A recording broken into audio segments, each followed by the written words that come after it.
I just felt led to share everyone why today children's ministries are more important than ever. And our children need help, especially in this day and age. I remember growing up and attending Sunday school, which would be the equivalent of children's church now. There's me, I'm the third one from the left. No, I'm just kidding. I am not that old. But those pictures are great. My Sunday school and children's church looked something a lot like this, and I'm probably a lot of you are familiar with that. But I remember all the values that I got while I was there and all the stories that I carried with me through my life that have served me really well in growing up and knowing that Jesus died for our sins and hearing all the church stories, and they do stick with you.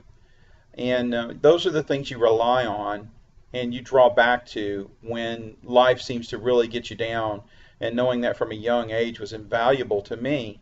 And so I had a revelation of, well, what does that mean to our children of today with the challenges that they have facing them? Why is it so important? So what's changed since I was a child? Well, just about everything. I grew up in what was defined as the beginning of the information age, right after the space age. So I guess I do have a little bit of age on me. But at that time, when I was a 3, 4, 5-year old, the majority of households still had one parent at home. Prayer was still allowed in the classroom. We said the Pledge of Allegiance every morning and had a family dinner every night. And the average home had one TV, and we got to watch it only after our homework was completed, maybe an hour with Dad or whatever before going to bed. And if we were good through the week, we got to watch cartoons on Saturday. And so a lot of you are probably nodding your head at that and can remember those times. So how is that different from today? Well, the answer to that is also just about everything. A lot of things have changed. The average home now has at least one PC, if not two. And in today's classrooms, prayer is being eliminated. I notice a lot of kids don't know the Pledge of Allegiance, and I'm not saying anything good or bad, just making a comparison. And in today's economic environment, a lot of households have to have both parents working. And as a result of that, hey, TV usage by our children has climbed to an all-time high. And with programming increasingly violent and graphic content, along with internet and smartphone usage also being at an all-time high, these are great technology advancements, and they allow for a lot of information, but it also allows for a lot of wrong information as well. So one of the studies that I read says that the average adolescent, age 9 to 14, spends over 20% of their waking hours watching TV, only 3.5% on homework. So that kind of gives you a little bit of perspective of how much our country has gone to the technology age and what it's doing at our children level of our kids. And this study I found online, which it stops in 2010, but I think it's still very effective, and you get the picture that now it's cell phones. People between 12 and 17 that have a cell phone has doubled. And I did see in one study that I couldn't put on here that the average age of a child getting a cell phone is now between the age of 6 and 7 that they have access to a cell phone or have one. So those are startling figures when you think about it. So, and I agree, technology is awesome. Hey, I go and Google up things all the time. So it's not technology that's facilitated the culture shift, in our fallen world. Really, I feel it's our acceptance of being distracted away from God at the family level. And we can call it time, we can call it extracurricular activities, we can call it work, we can call it whatever we want, but at the end of the day, they are just that. They're distractions away from us putting God into our lives at the family level. And how does that affect our kids? If our children are not ministered to about Jesus at a young age, then what becomes their God? Is it their cell phone? Is it the TV? Is it the web chats and Facebook and all the things that that come with the technology aid? What becomes their God? And I say that for folks to think about that and how important it is that we talk to our children and have them attend a children's ministry at a very young age. So here are the statistics from our fallen world and what's going on to kind of give you a perspective of what's happening to us as a nation. Over 3 million school students drop out annually, 8,300 per day. We're at a point where only 85%, just over, get a high school diploma, and where 36% of all dropouts happen in the ninth grade, and out of those that come back, only 15% of them graduate. And if you just focus on the 50 largest U.S. cities, only 59% of them actually graduate high school, meaning that's, just barely 6 out of 10 actually graduating high school. And it's no surprise that 75% of the crimes in the U.S. are committed by a high school dropout.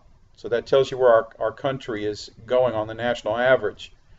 Last reporting in 2011 was the first year on record since the 80s that marijuana use is actually on a spike way above cigarettes in its usage. And it's 2014 now. There's no telling what's happened in the last 3 years since this report.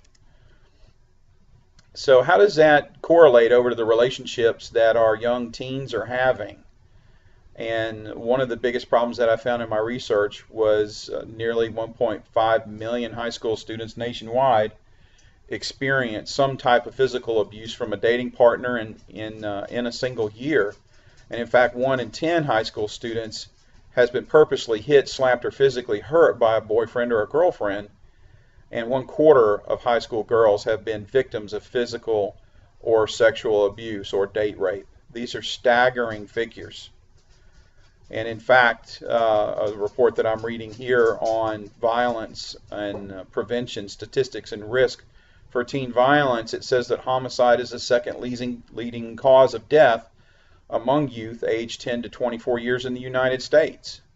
It's also, violence is the leading major cause of non-fatal injuries among youth. In 2009, over 650,000 young people aged 10 to 24 years were treated in emergency rooms for injuries sustained related from assaults such as cuts, bruises, broken bones. And in fact, over 12 months before the survey came out, 1 out of 3 high school students reported being in some type of physical fight of violence even before the survey came out. So what does this mean? Where do we go from here? Well, as you can see, because of the way the world is now, they just reported this in March in 2013 that 48% of all firstborn children are born to unwed mothers.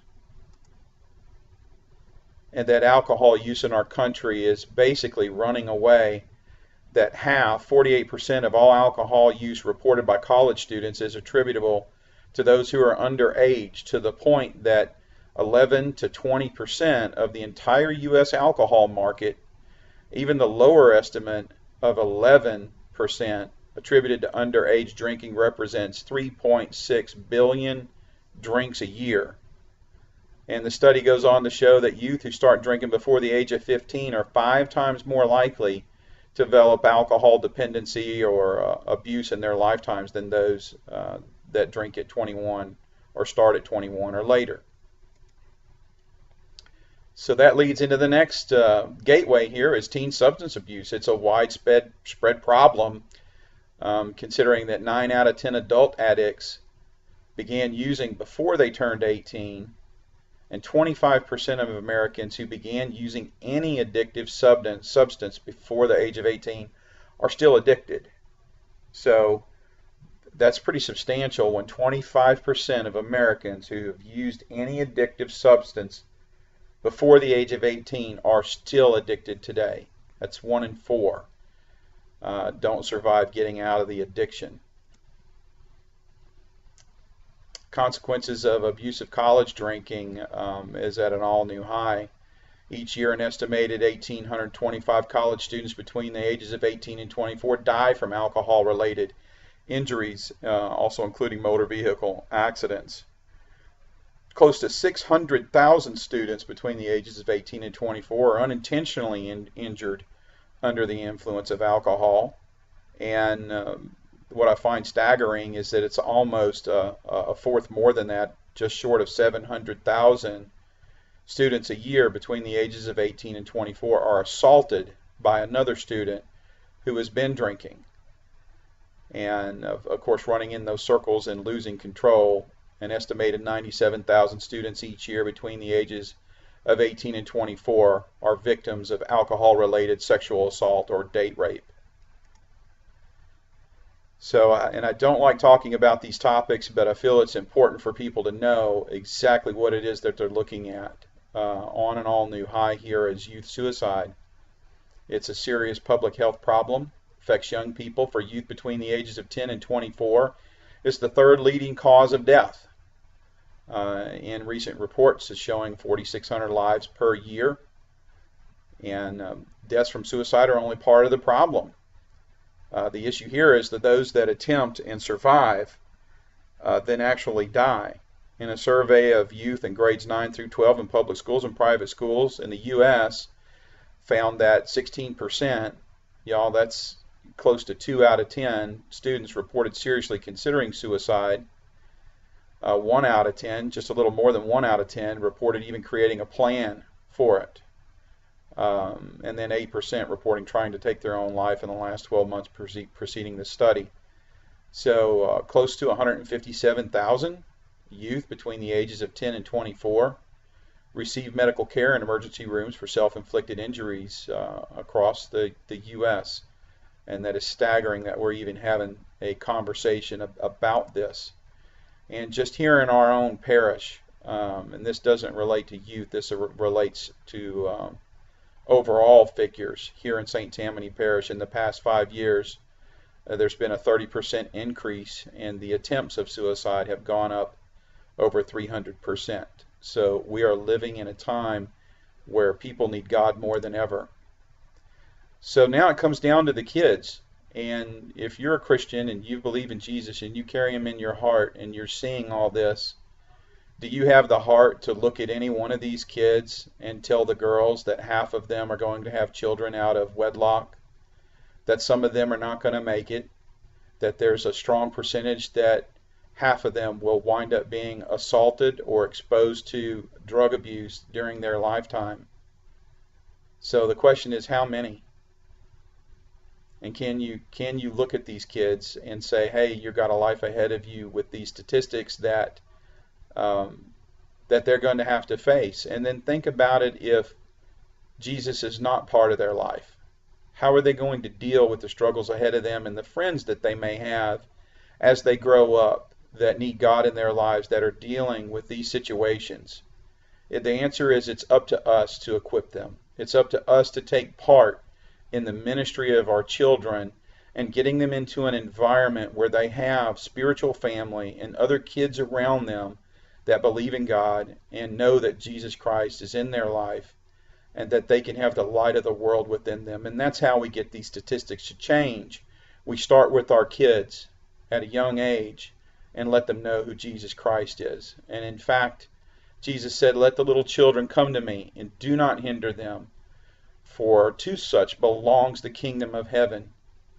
In Proverbs, train up a child in the way he should go. Even when he is old, he will not depart from it. So if you have your kids in a ministry, I applaud you. If you feel led to bring your children and put them into a children's ministry, I also applaud you. If you feel led to take part in an active role in a children's ministry, we welcome you. And by all means, when you come into contact with somebody who is serving in a children's ministry, thank them for the things that they do, because this is the memories that the kids are going to have for the rest of their life. And it's a time when they know from now going forward that they're being taught the lessons that were written thousands of years ago, that Jesus Christ can be their Savior and be there for them when they're going through this world when you are not around to parent them. Thank you for listening.